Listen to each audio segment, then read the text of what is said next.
নমস্কার বন্ধুরা, মলি কিচেনে স্বাগতম।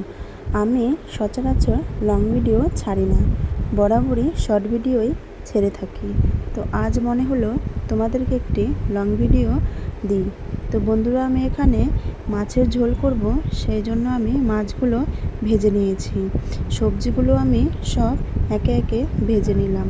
তেলের ওপরে জিরে ফোড়ন দিয়ে দিলাম, লঙ্কা আদার একটা পেস্ট বানিয়েছি, সেই পেস্টটি আমি দিয়ে দিলাম।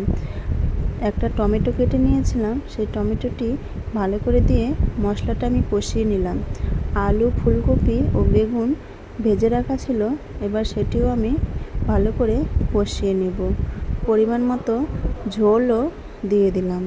তো বন্ধুরা, দেখতে পাচ্ছ যে আমার ঝোল ফুটে গেছে। আমার রান্নাগুলো ভালো লেগে থাকলে প্লিজ আমার চ্যানেলটি সাবস্ক্রাইব করে দেবেন। মাছগুলো এবার আমি দিয়ে দিব।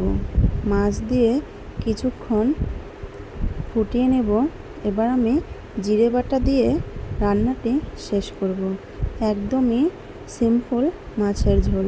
যা গরম পড়েছে, এই গরমে তেল মশলার খাবার মোটেই ভালো লাগে না। লাস্টে আমি ধনেপাতা কুচি দিয়ে রান্নাটি শেষ করলাম। তো কেমন লাগলো বন্ধুরা, কমেন্টে প্লিজ জানিও।